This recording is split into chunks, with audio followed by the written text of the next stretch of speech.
વિશ્વમાં જેટલી પણ પુસ્તકો છે, શાસ્ત્રો છે, કરોડોની સંખ્યામાં છે, એટલા નવા લખાઈ રહ્યા છે. આ તમામ પુસ્તકો અને શાસ્ત્રો, ગ્રંથો જે કંઈ પણ છે, એમાં ભગવદ્ ગીતા એ વિશેષ છે, ખાસ છે. હવે આવી વાતો તો તમે ઘણા બધાના મોઢે સાંભળી હશે, પરંતુ શું ખાસ છે, શું વિશેષ છે, શું અલગ છે? આમ જોઈએ તો દરેક પુસ્તકો એમની એક નવી વિશેષતા સાથે આવે છે, નવું કંઈ નોલેજ કે નવી વાતો લઈને આવે છે. પણ ભગવદ્ ગીતા છે, એમની જે ખાસ વિશેષતા છે, જેમને કારણે આ ગ્રંથ છે, આ પુસ્તક છે, આ સાહિત્ય છે, એ મને પણ અંગત રીતના વધુ ગમે છે.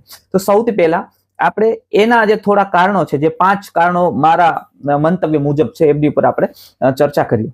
તો સૌથી પહેલું કારણ છે, ભગવદ્ ગીતા મહાન શાસ્ત્ર અથવા મહાન ગ્રંથ છે, એનું સૌથી પહેલું કારણ છે, આ પુસ્તક, આ ગ્રંથ કે આ સાહિત્યના કેન્દ્રમાં ભગવાન કૃષ્ણ છે. હવે દરેક સાહિત્યના કેન્દ્રમાં કોઈને કોઈ વ્યક્તિ હોય છે, કોઈને કોઈ પાત્ર હોય છે. અહીંયા તો અનેક બધા પાત્રો છે, પરંતુ કેન્દ્રમાં જે છે એ કૃષ્ણ છે.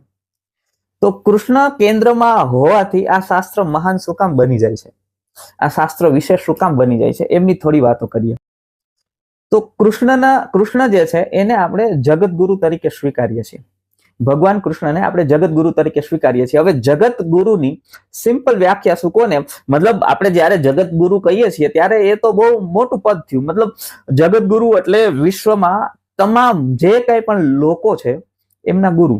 હવે આ પૃથ્વી પર અમુક એવા લોકોનું પણ અસ્તિત્વ હશે જે કૃષ્ણને નહીં ઓળખતા હોય, નહીં જાણતા હોય એમના વિશે.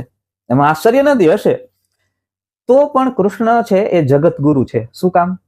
મોરારી બાપુએ અમને એક સરસ મજાની વ્યાખ્યા કરી છે કે જગતગુરુ એટલા માટે કૃષ્ણ છે કે કૃષ્ણને કોઈ ઓળખે છે કે નથી ઓળખતા, કૃષ્ણને કોઈ માને છે કે નથી માનતા, કોઈ વ્યક્તિ કોઈ પણ ધર્મ કે કોઈ પણ સંપ્રદાયમાં માનતા હોય, કૃષ્ણને ઓળખતા હોય કે ન ઓળખતા, કાંઈ પણ હોય, પરંતુ કૃષ્ણનો એક વિચાર, કૃષ્ણનો એક સિદ્ધાંત, કૃષ્ણની એક વાત પણ જો એના જીવનમાં ઉતરી જાય ને તો એમનું કલ્યાણ થઈ જાય.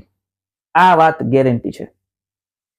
એટલા માટે કૃષ્ણ જગતગુરુ છે કે એમના વિચારો, એમના સિદ્ધાંતો જગતના તમામ લોકોના કલ્યાણ માટે છે. અને તમે ભગવદ્ ગીતાનું વાંચશો, ભગવત ચર્ચા કરશો તો તમને થોડી ખ્યાલ પણ પડશે. આપણે પણ આગળ આ પ્લેટફોર્મના માધ્યમથી જોશું એમના વિચારો શું છે. તો આટલા મહાન વ્યક્તિ આ ચર્ચા, આ પુસ્તકના કેન્દ્રમાં છે. એટલા માટે ભગવદ્ ગીતા મહાન છે. આ પહેલું રીઝન થયું. બીજું કારણ ભગવદ્ ગીતા મહાન છે એનું એ છે કે પૃથ્વી ઉપર અનેક પુસ્તકો છે, લાખો કરોડોની સંખ્યામાં ગ્રંથો, શાસ્ત્રો, પુસ્તકો છે, પરંતુ ભગવદ્ ગીતા એ એકમાત્ર પુસ્તક છે જે સઘન યુદ્ધની વચ્ચે, સઘન કર્મની વચ્ચે થયેલી ચર્ચા છે. હવે સામાન્ય રીતના માનો કે હું ને તમે અત્યારે જે વાતો કરી રહ્યા છે અથવા તો કોઈ પુસ્તક લખાઈ રહ્યા છે, ઘણી બધી વાતો છે, એમના જે લેખક છે, એમના જે ઓથર છે, જે કંઈ પણ ચર્ચા ચાલે છે એ શાંતિના સમયમાં, એમનું માઇન્ડ શાંત છે, આસપાસ વાતાવરણ શાંત છે, બધું બરાબર છે, એ સમયે એ વિચારોને લખે છે અને પુસ્તક બને છે. પણ યુદ્ધની વચ્ચે જ્યારે અર્જુન ડિપ્રેશનમાં આવી જાય છે, અર્જુન જ્યારે સામે એમના કાકા બાપાઓને અને ભાઈઓને, પિતરાઓને, સગા સંબંધી, સ્નેહીઓને, સસુરને, ગુરુઓને ઉભેલા જોવે છે, તો અર્જુનનું પહેલું જ વાક્ય એ હોય છે કે મારા હાથમાંથી આ ગાંડીવ છૂટી રહ્યું છે, મને શરીરમાં પસીનો વળી રહ્યો છે, મારા ગાત્રો થીજી રહ્યા છે, મારા ગાત્રો ઢીલા પડી રહ્યા છે, હું આખો અંદરથી ધ્રુજી રહ્યો છું. આ બધા ડિપ્રેશનના લક્ષણો છે. તો જ્યારે એક વ્યક્તિ સઘન યુદ્ધની વચ્ચે ડિપ્રેશનમાં આવી જાય અને એ ડિપ્રેશનની બહાર લાવવા માટે એમને જે માર્ગદર્શન, એ જે જ્ઞાન આપવામાં આવ્યું છે એ ભગવદ્ ગીતા છે. હવે જ્યારે ભગવદ્ ગીતા બોલવામાં આવી ત્યારે તો ભગવાન સામે કે અર્જુન સામે એમનું પરિણામ નહીં હોય, પણ આજના સમયમાં તો આપણી પાસે એમનું પરિણામ પણ છે કે એ માર્ગદર્શનના અંતે શું થયું. તો અર્જુન છે એમના ડિપ્રેશનમાંથી બહાર આવી ગયો. માત્ર બહાર આવી ગયો એવું જ નહીં, એને યુદ્ધ કર્યું અને એ યુદ્ધ, મહાભારતનું યુદ્ધ છે, એ જીતી બતાવ્યું.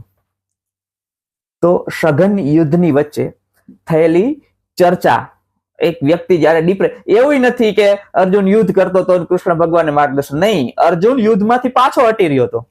તમે કલ્પના કરો, યુદ્ધની પહેલા કોઈ એમને માર્ગદર્શન આપે છે, યુદ્ધની પછી માર્ગદર્શન આપે છે, એ બધું અલગ છે. તમે વિચારો, એક વિદ્યાર્થી પરીક્ષા આપવા માટે જાય છે આ પરીક્ષા આપવા માટે એ જ્યારે જતો હોય તો ઘણા બધા એમના શિક્ષકો, એમના માતા પિતાઓ, ઘણા બધા આજકાલ તો મોટિવેશનલ સ્પીકરો એમને ખૂબ બધું માર્ગદર્શન આપે. આમ કરવું, તેમ કરવું, ચિંતા ન કરવી, જેટલું આવડે એટલું લખી દેવું, ને ખૂબ બધી વાતો કરે, ખૂબ બધા એને પ્રેરિત કરે. પણ એક્ઝેક્ટલી જ્યારે એ વિદ્યાર્થીના હાથમાં પેપર આવે અને એ વિદ્યાર્થી પેપરને જોઈ અને ડિપ્રેશનમાં, ચિંતામાં આવી જાય, ત્યારે એમને ત્યાં માર્ગદર્શન કે સપોર્ટ આપવાવાળું કોઈ હોતું નથી. આ અનુભવ જેટલા તમામ લોકોએ ક્યાંય ને ક્યાંય જીવનમાં કર્યો છે. એવા સમયથી અંદરથી જે મોટિવેશન આવે છે, અંદરથી જે હિંમત આવે છે અને એ પરીક્ષા લખે અને જે પાસ થઈ જાય, એ જે અંદરથી આવેલી હિંમત છે ને, એ ભગવદ્ ગીતા છે.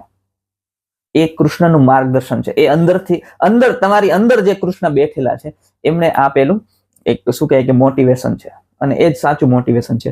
તો ભગવદ્ ગીતા એ સઘન યુદ્ધની વચ્ચે અર્જુન જ્યારે ડિપ્રેશનમાં આવી જાય ત્યારે થયેલી ચર્ચા છે. એટલા માટે ભગવદ્ ગીતા એને હું મહાન ગ્રંથ માનું છું. આ બીજું કારણ છે. ત્રીજું કારણ છે ભગવદ્ ગીતા મહાન હોવાનું કે સામાન્ય રીતના ઘણા લોકો ઉપદેશ આપે, માર્ગદર્શન આપે, ખૂબ બધા પુસ્તકો લખે, મોટિવેશન આપે ને ખૂબ વાતો થાય, પરંતુ જ્યારે એ વ્યક્તિના જીવનમાં, અંગત જીવનમાં જોવામાં આવે તો એમના માર્ગદર્શનોનો કે ઉપદેશોનો એના જીવનમાં જરા પણ હોતું, મતલબ એ પ્રમાણેનું એમનું જીવન જરા પણ હોતું નથી. બીજા લોકોને ડિપ્રેશન ઉપર ને આમની ચિંતા ઉપર ને પ્રવચનો આપતા હોય ને પોતે ખૂબ બધી ચિંતાઓ લઈને ફરતા હોય, પરંતુ ભગવદ્ ગીતા સાથે આવું નથી. ભગવાન કૃષ્ણએ અર્જુનને જે માર્ગદર્શન ભગવદ્ ગીતાના માધ્યમથી આપ્યું છે એ તમામ સિદ્ધાંતો ભગવાન કૃષ્ણના જીવનમાં ફલિતાર્થ થતા જોવા મળે છે. કૃષ્ણ ભગવાને એ જીવન જીવવું છે અને એ સિદ્ધાંતોને સાબિત કર્યા છે, સ્થાપિત કર્યા છે, સાબિત નહીં, સ્થાપિત કર્યા છે. તમને ભગવદ્ ગીતાના દરેક સિદ્ધાંતો કૃષ્ણના ડગલે અને પગલે જોવા મળે છે, પરંતુ એમાંથી હું તમને થોડા ઉદાહરણો આપું. તમે ક્યારે મહાભારત કે કૃષ્ણ જીવન ચરિત્રને વાંચશો અને પછી ગીતાને કમ્પેર કરશો એમની સાથે, ભગવદ્ ગીતા, તો તમને થોડો ખ્યાલ પડશે. ટીવી સિરિયલોથી ને થોડું દૂર રહેવું, એમાં મતલબ દૂર રહેવાનો માયને નથી. અત્યારે જે કૃષ્ણ ભગવાન ઉપર જે ટીવી સિરિયલો બને છે એનાથી શાસ્ત્રો છે એ બિલકુલ થોડા ડિફરન્ટ છે. તો મારા ખ્યાલથી પુસ્તકોનો અભ્યાસ કરવાની વધુ ટેવ પાડી. તો એક ઉદાહરણ આપું. માનો કે કૃષ્ણ ભગવાને જ્યારે અર્જુને એવું કીધું કે ભાઈ સામે જે લોકો ઉભા છે એ તો મારા કાકા બાપાના ભાઈઓ છે, મારા ગુરુ છે, મારા દાદા પરદાદાઓ છે, મારા સગા સંબંધી શ્વશુરો છે, શું કહે મામાઓ છે. આ લોકોને હું યુદ્ધમાં કઈ રીતના મારી શકું? મને ખબર, અર્જુને ત્યાં સુધી કીધું મને ખબર છે કે એ અધર્મીઓ છે, અધર્મ કરે છે, એમને મારીને મને ત્રિભુવનનું રાજ્ય મળે તો પણ મારા માટે નકામું છે. અહીંયા સુધી અર્જુન અધ્યાય 1 જ બોલે છે. ત્યારે કૃષ્ણ ભગવાન એમને માર્ગદર્શન આપે છે કે તું પરિવારજનોની, સગા સંબંધી, સ્નેહીઓની ચિંતા કરમાં, નથી તો કોઈ મરતું, આત્મા અમર છે. નૈનમ છિંદંતી શસ્ત્રાણી, નૈનમ દહતી પાવક, ન ચૈનમ ક્લેદયંત્યાપો, ન શોષયતિ મારુત, અછેદ્યોયમ દાહ્યોયમ અક્લેદ્યો શોષે એવચ, નિત્ય સર્વગત સ્થાણુર અચલોયમ સનાતન. અધ્યાય 2 માં શું કહે કે વાતો છે બધી. તો એવું કીધું છે કે ભાઈ કોઈ મરતું નથી, કોઈ મારતું નથી, આત્મા અમર છે, એમને કોઈ છેદી શકતું નથી, એમને કોઈ સળગાવી શકતું નથી, બાળી શકતું નથી. તો તું એ ચિંતા કરવા. હવે જુઓ, અર્જુને પછી યુદ્ધ કર્યું, યુદ્ધ જીતા, તો અર્જુનને આ માર્ગદર્શન આપ્યું, પરંતુ યદુવંશના ક્ષય કરવાની વાત આવી ત્યારે પણ કૃષ્ણએ 1 રૂપિયાનો અફસોસ કર્યો નથી, અને જરૂર પડી ધર્મ સંસ્થાપન માટે ત્યારે યદુક્ષય કર્યો. બરાબર. તો જેમણે અર્જુનને કીધું કે તું પરિવાર, મતલબ જે પરિવાર છે કે કોઈ પણ વ્યક્તિ છે એ મરતું નથી, મારતું નથી, આત્મા છે, એ અમર છે, એ દરેકમાં હું જ છું, તો એ એમના પરિવાર ઉપર લાગુ પડે છે, તો પોતાના પરિવાર ઉપર, યદુવંશ ઉપર પણ એ જ રૂલ્સ લાગુ પડે છે.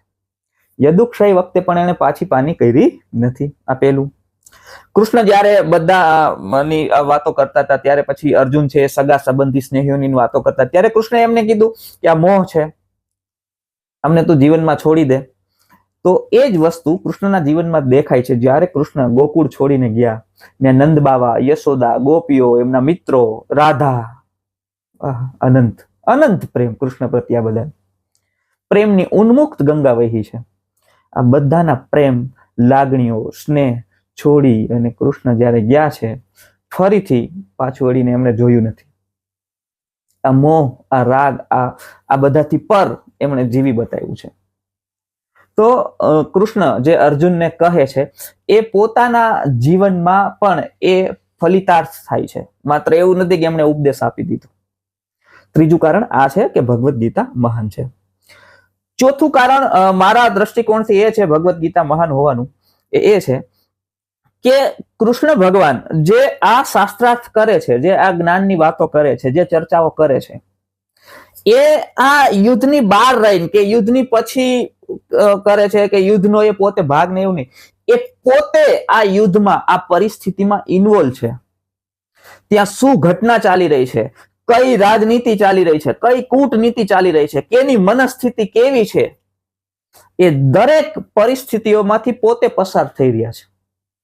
એવું નથી કે કૃષ્ણ ભગવાને અર્જુનને કીધું હોય કે તમે જાઓ મહાભારતનું યુદ્ધ કરો, આમ કરજો, અને જ્યાં પણ જરૂર પડશે ત્યાં હું છું, હું દ્વારકા છું, હું પહોંચી જઈશ. આવું નથી.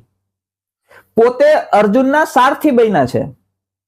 જે પણ પરિસ્થિતિમાંથી યુદ્ધ પસાર થાય છે એ પરિસ્થિતિને પોતે ફીલ કરે છે અને એ પરિસ્થિતિના પ્રત્યક્ષ દર્શી તરીકે, પ્રત્યક્ષ એક પાર્ટ તરીકે પરિસ્થિતિમાં અંદર રહી અને એમણે આપેલું માર્ગદર્શન છે.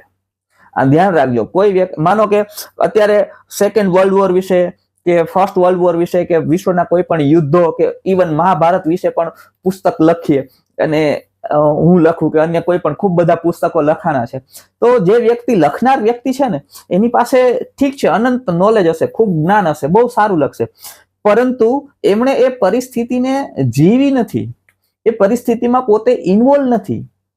હિરોશીમા ઉપર બોમ્બ, જે અણુબોમ્બ નાખ્યા સેકન્ડ વર્લ્ડ વોરમાં, અને શું કહેવાય કે એમના વિશે હું ને તમે કરુણા બતાવીએ ને એમના વર્ણનો સાંભળીએ ને વાંચીએ ને લખીએ ને, એના કરતા અણુબોમ્બ ફેંકવા માટે જે સ્વિચ દબાવનાર જે વ્યક્તિ છે, એમની જે મનસ્થિતિ છે, એમનું પ્રોપર વર્ણન કે એમની અનુભૂતિ કોઈને થઈ ન શકે. એને જ થઈ શકે એ જે યુદ્ધનો પાર્ટ હોય. એટલા માટે ભગવદ્ ગીતા જે કૃષ્ણએ કીધી છે, જેમણે ગાય છે, એ આ યુદ્ધનો ભાગ છે, એક પાર્ટ છે, અને એમની વચ્ચે રહી અને એમણે આપેલું માર્ગદર્શન છે. એ મનસ્થિતિને અનુભવીને, એ ડિપ્રેશન, એ તમામ સ્થિતિની અંદર રહી, સ્થિત પ્રજ્ઞ રહીને કરેલી આ ચર્ચા છે. એટલા માટે ભગવદ્ ગીતા મહાન છે. અને છેલ્લું કારણ ભગવદ્ ગીતા મહાન હોવાનું હું માનું છું. ઘણા બધા કારણો હોઈ શકે છે, મારા દ્રષ્ટિકોણથી, મારી સમજથી એ કારણ છે કે ભગવદ્ ગીતા એ શાસ્ત્ર તો છે જ છે. આપણે પુસ્તકોને શાસ્ત્ર અને પુસ્તક કે ગ્રંથની શ્રેણીમાં મૂકતા હોય છે, તો એ મહાન શાસ્ત્ર તો છે જ છે. ત્યાં શાસ્ત્રાર્થ થયો છે. કૃષ્ણ ભગવાને સાંખ્ય જ્ઞાન વિશે ચર્ચાઓ કરી છે, યોગ વિશે ચર્ચાઓ કરી છે. માત્ર ચર્ચાઓ જ નથી કરી, એ લેવલનો શાસ્ત્રાર્થ છે કે એક શું કહે કે જયારે ધૃતરાષ્ટ્ર ની એક પ્રશ્નથી ચર્ચાની શરૂઆત થઈ, પછી અર્જુન છે એને વિષાદ થયો, અને એ વિષાદને દૂર કરવા માટે કૃષ્ણ ભગવાને આખો શાસ્ત્રાર્થ કર્યો.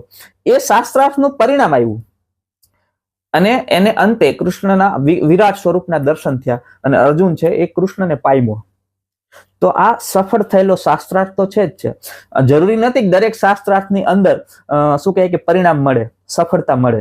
જ્યારે ભગવદ્ ગીતામાં મળી, માત્ર યુદ્ધ જીતો અર્જુન, એ તો આપણી સમક્ષ પરિણામ છે, પરંતુ એમને ભગવાન કૃષ્ણના વિરાટ સ્વરૂપના ભગવાન શ્રી હરિના પણ દર્શન થયા. એની મતલબ મહાન શાસ્ત્ર તો, ફલિતાર્થ થયેલું શાસ્ત્ર તો છે જ છે, સાથે સાથે સાયકોલોજી, હ્યુમન સાયકોલોજી અથવા માનવ મનોવિજ્ઞાનનું સર્વશ્રેષ્ઠ પુસ્તક છે. સખળ યુદ્ધની વચ્ચે, સઘન કર્મની વચ્ચે જ્યારે તમે ડિપ્રેશનમાં આવી જાઓ છો, જ્યારે તમારી સાયકોલોજી બદલાઈ જાય છે, જ્યારે તમને નેગેટિવ વિચારો આવવા માંડે છે, ત્યારે જે માર્ગદર્શન, જે જ્ઞાન, જે શાસ્ત્ર તમને ઉપયોગ થાય છે એને તમે સાયકોલોજી જ કહી શકો ને. અત્યારના સમયમાં, આજથી 5000 વર્ષ પછી પણ આ સાયકોલોજી સફળ છે, એનો મને પ્રત્યક્ષ અનુભવ છે. તો આ 5 કારણો છે જેના કારણે ભગવદ્ ગીતા એ વિશ્વના તમામ ગ્રંથો, શાસ્ત્રો કે પુસ્તકોથી થોડું અલગ છે અને મહાન પણ છે. આ કારણોને આધીન આપણે ભગવદ્ ગીતાના આગળ આ જ ચેનલના, આ જ પ્લેટફોર્મના માધ્યમથી આપણે ખૂબ બધી ભગવદ્ ગીતાના અલગ અલગ શ્લોકોની અને અલગ અલગ વ્યવસ્થાની વાતો કરીશું. જય શ્રી કૃષ્ણ.